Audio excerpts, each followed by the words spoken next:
Hey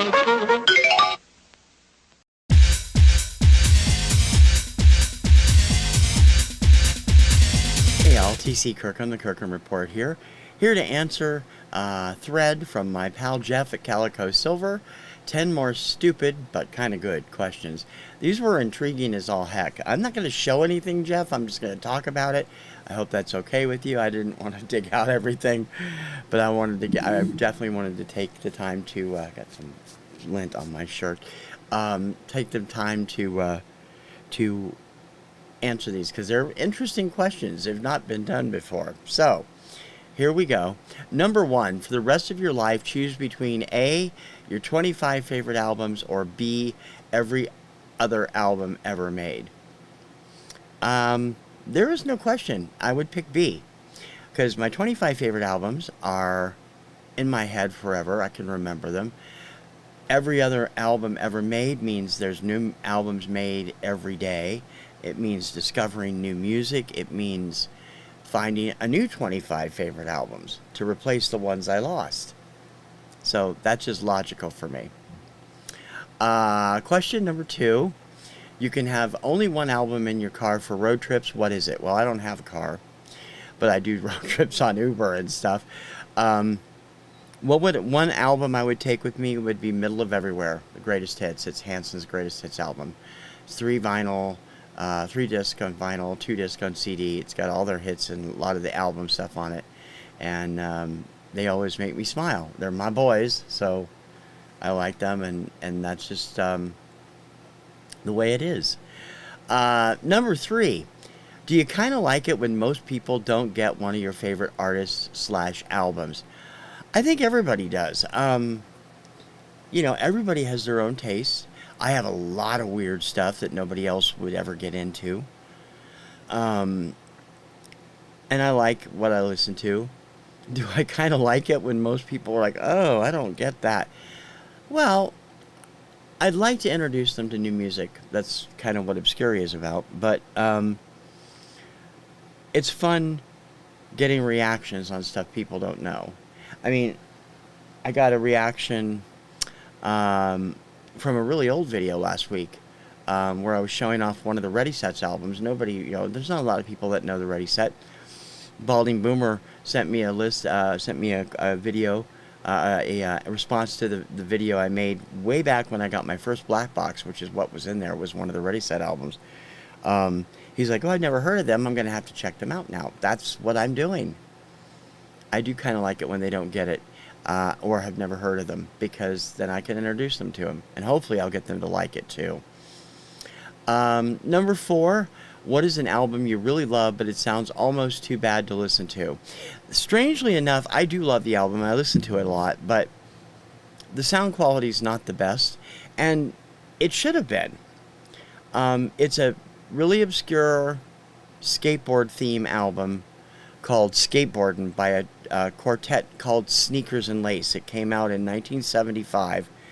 It's basically rewritten pop songs, rewritten with skateboard themes from 4 kids that went to the School of the Arts in New York.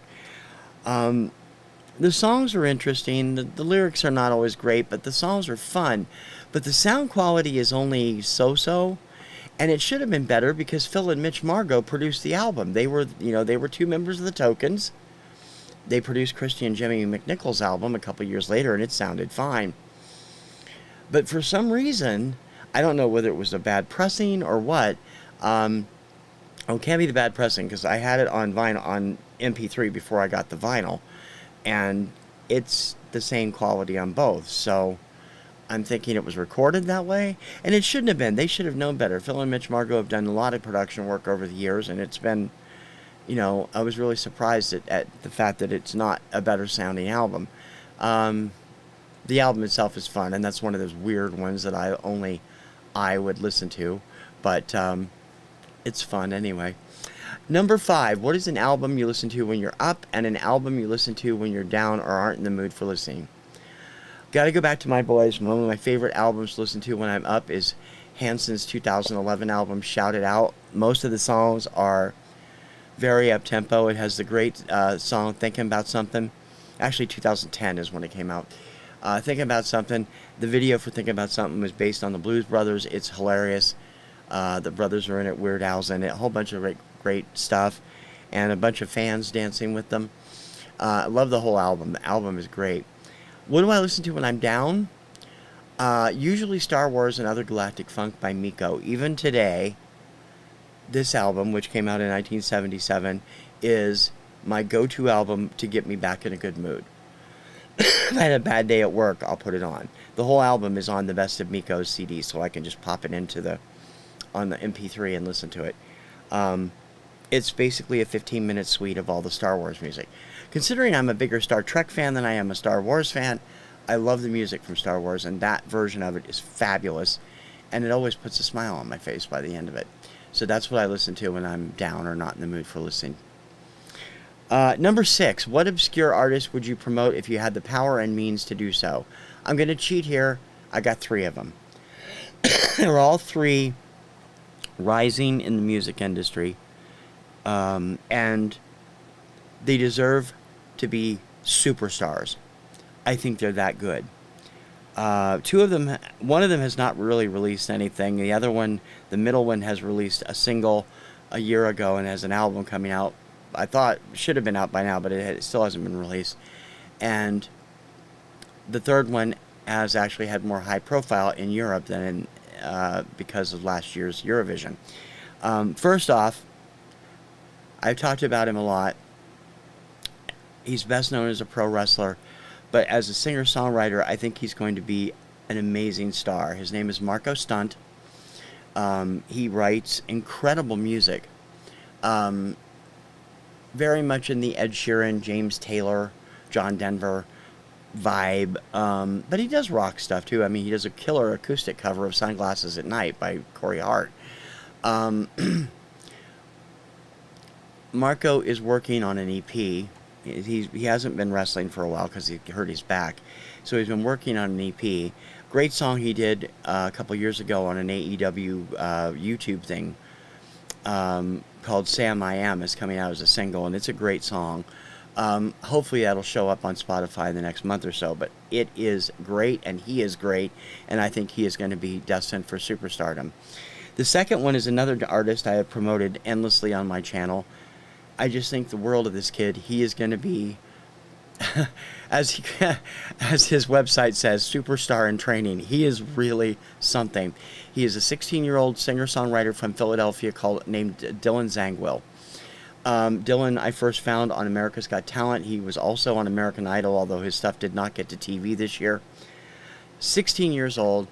He reminds me. He plays regularly at his parents' brewery.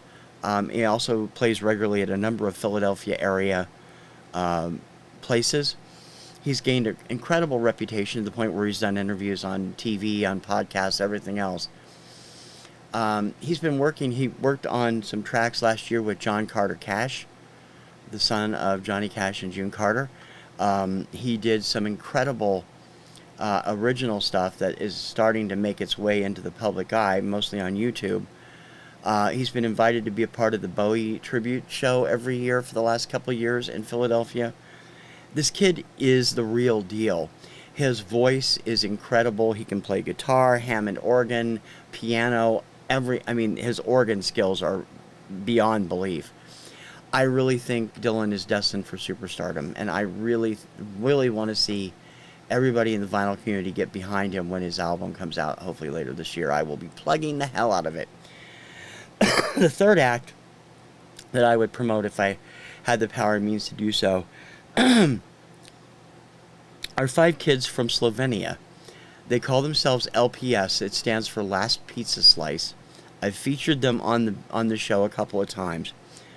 They were the Slovenian pick to represent the country at Eurovision in 2022. They did a very classic sounding song called Disco, D-I-S-K-O. There is an English language version on YouTube. Philip's lead vocal are fantastic. Mark Samia is an amazing guitarist. These guys are 16, 17, 18 years old, and they are fantastic. They have a song out right now Osim Korakov, which means 8 steps in Slovenian. Um, I love their sound, and I really think these kids deserve more credit than they got. A lot of the hardcore Eurovision people couldn't stand disco because it was, number one, it was teenagers, and number two, it was kind of this fluffy, fun, classic 1975 disco style song. It was good enough to get them into the contest. I really think that they are going to be huge, at least in their own native Slovenia, but I hope around the world they are fluent in English, so they can and have recorded in English. Um, Osim Korakov is in Slovenian. These kids are fantastic. So these names, watch for them. I will be plugging the hell out of them when I can. Marco Stunt, Dylan Zangwell, LPS. Question 7. What album do you predict will always be ahead of its time? Anything by Andreas Vollenweider. The guy can do no wrong by me. Andreas Vollenweider, if you don't know who he is, he's a new age harp, he plays electroacoustic harp. He first came onto my radar in 1984 when Entertainment Tonight had a piece on him. I was working for Buzzard's Nest Records at the time. We had a promo of his second album, Caverna Magica. The second I heard it, I was hooked. I have loved this guy for 30 plus years. He is just an amazing musician, amazing arranger, and his albums are not always... I've seen other people talk about them. Chris Proffi's brought him up a couple of times. He's an acquired taste, but I'll tell you something, I acquired it early on, but yeah, his albums are always going to be ahead of their time because a lot of people don't get what he tries to do with it. Most of his albums are suites. Each side is a suite, and it's fabulous. If you want to get into his music, I would recommend the first album, Behind the Wall, Behind the Garden, Under the Tree, or his fourth album, Down to the Moon. Those are two incredible albums to get started with. Maybe Down to the Moon might be the third album. Dancing with the Lion might be the fourth. I'm not sure. Fantastic stuff all the way around. Number 8, choose between A, the best stereo system ever made, or B, a lifetime supply of front row tickets and backstage passes to any concert you attend. B, hands down. I'm not a big audio quality fan. I'm in it for the music. I mean, I want quality sound, but I'm not obsessive with it as some people are, and that's fine. If you're an audiophile, more power to you. Me, I'm in it for the music. So I would take the lifetime supply of front row tickets and backstage passes because I'd have the chance to meet the stars, maybe interview them, maybe get some photos with them. I would love to go backstage with Hanson, Sawyer Fredericks, Dottie Freyer, so many people I would love to meet right now. So yeah, I would definitely take the lifetime front row tickets and backstage passes for sure. Number 9, what song would you request of the DJ to be played at your high school reunion? I don't know. I graduated in 1981. There was a lot of great stuff out then. But there was also a lot of stuff that kids didn't like. Where I grew up, Harrington, Washington, which I've talked about on other shows, was a small town in eastern Washington. It's 50 miles southwest of Spokane. Wheat country and wheat farming community. Everybody there was into Kiss and heavy metal, and I was into disco and teen idols and stuff when I was... And then later on, I got into new age and new wave and some early metal from Def Leppard and stuff. So there's a lot of stuff that I didn't like that they liked, and stuff that they liked that I didn't like. So I think picking the happy medium of a popular song would be the best. So probably Celebration by Kool and the Gang. That was out when it played a lot of the stuff during that last few months before graduation, so I think everybody would be satisfied with that. What song reminds you of your first serious girlfriend, and would she answer likewise? Well, I got to be honest, I had a few girlfriends in school and after school, but my wife Kim is my first serious girlfriend, my first serious love, my only serious love. We've been together 30 years this September. We've known each other for 32 years, and I love her to death. And when we first started our relationship, it was a long-distance one. I was living in Ohio. She was in Massachusetts. She gravitated toward Love of a Lifetime by Firehouse. So I definitely love that. But for me, living in Ohio and being away from Kim was not easy for me once we started to fall for each other. We first met through a fan club online. Um, I had a song that I listened to that reminded me of her and our situation. It was called Needin' Someone, and it was on The Party's third album, Free. Chase Hampton doing lead vocals. Those are the two songs that are our songs. And but Love of a Lifetime definitely always puts a smile on my face too. So, Jeff, there's the answer to your questions. I don't know if they're going to be quite what you were looking for, and I know this has rambled on, but um, I thought I'd answer them. Go over to CalicoSilver and check out his original video. There's a link in the show notes, and everybody else should answer it too, because he's got some intriguing questions. And I'll be back with more questions from somebody else later today. There's several of them I want to do.